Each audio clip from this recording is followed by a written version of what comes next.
بسم اللہ الرحمن الرحیم۔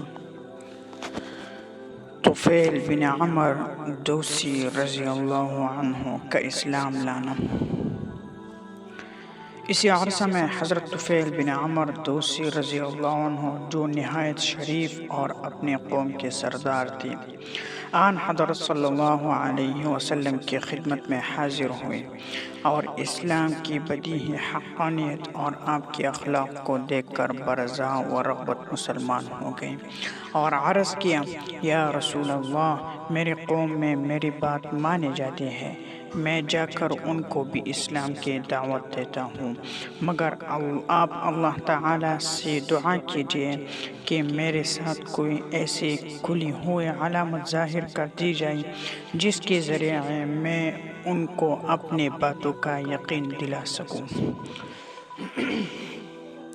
آپ صلی اللہ علیہ وسلم نے دعا فرمائی تو اللہ نے ان کی پیشانی پر ایک ایسا نور چمکا دیا کہ اندھیرے میں ایک نہایت روشن چراغ کی طرح چمکتا تھا۔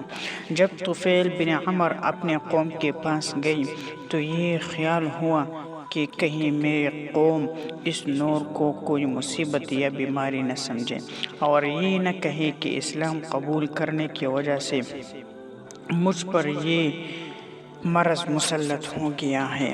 اس لیے دعا کیا کہ یہ نور میرے تازیانہ میں آ جائے۔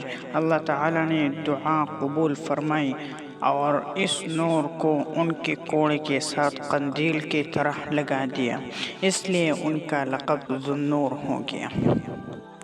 انہوں نے اپنے قبیلے میں پہنچ کر تبلیغ کی۔ کچھ آدمی آپ کے سعی سے مسلمان ہو گئے، مگر چونکہ ان کے گمان کے مطابق زیادہ نہ ہوئے، اس لیے آن حضرت صلی اللہ علیہ وسلم کی خدمت میں حاضر ہو کر عرض کیا: آپ دعا فرمائیے کہ میرے سعی کامیاب ہو۔ آپ صلی اللہ علیہ وسلم نے دعا فرمائی اور ارشاد فرمایا: جاؤ، اب تبلیغ کرو اور نرمی سے کام لو۔